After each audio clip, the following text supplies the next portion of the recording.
প্রতি বছর পয়লা ফেব্রুয়ারি পালিত হয় বিশ্ব হিজাব দিবস। বিশ্বের অন্তত ১৪০টি দেশে দিবসটি পালিত হয়। ২০১৩ সালে পয়লা ফেব্রুয়ারিতে দিবসটি আনুষ্ঠানিকভাবে পালন শুরু হয়। আমেরিকান বাংলাদেশি নারী নাজমা হোসেন খান আন্তধর্মীয় সম্প্রীতির বন্ধন গড়ে তুলতে সর্বপ্রথম সব ধর্ম ও বর্ণের নারীদের হিজাব পরার আহ্বান জানান। So it is the day of the hijab. It is kind of a hashtag of its own. It's in about 140 countries. It's either going to be recognised or celebrated. It was founded back in 2013 by a Bangladeshi American by the name of Nazma Khan, and it's a not-for-profit that is behind this. And like you say, the whole reason behind this is to raise awareness, to educate people on why women wear the hijab, but also it's to encourage women who don't wear the hijab to try the headscarf and just see what it feels like. হিজাব দিবস পালনের পেছনে রয়েছে একটি গল্প। নাজমা খান তখন new ইয়র্কে বিশ্ববিদ্যালয়ের শিক্ষার্থী। এরই মধ্যে টুইন টাওয়ারে হামলার ঘটনা ঘটে।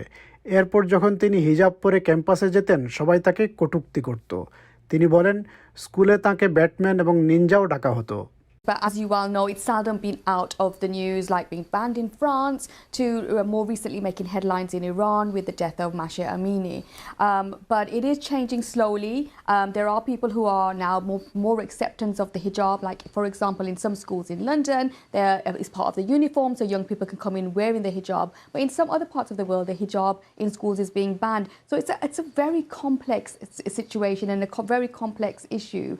But right now, there's about 50 countries in the world where the majority of the population is Muslim, and so some type of hijab is kind of necessary sometimes. And as we know, in Iran and Afghanistan, it's actually compulsory by law for women to wear the hijab.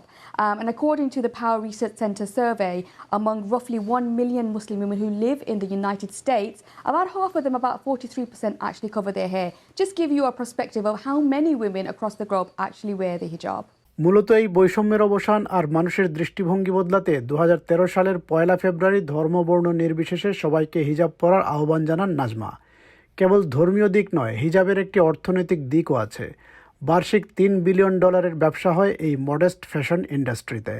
Now, according to the State of Global Islamic report in 2021, the fashion industry, the modest fashion industry, is actually worth an estimated $3 billion, and it's growing. Key products like the hijab are becoming not just a statement to cover your hair, but it's also a fashion statement. It's a sign of independence, and also people are using it as a way to make themselves look better and feel better, matching it with their clothes. There's different types of hijabs. There's silk hijabs. There's different colors. You can even buy hijabs that are adorned with diamonds worth thousands of pounds.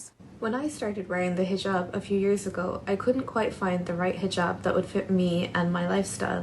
I'm a busy dentist, I exercise a lot, and I just needed something that would stay on the whole day without the need for multiple pins in my head to keep it in place. So out of frustration, one day I superglued a hairband onto a hijab, and for me at the time it was the best invention in the world, the hijab that stays on.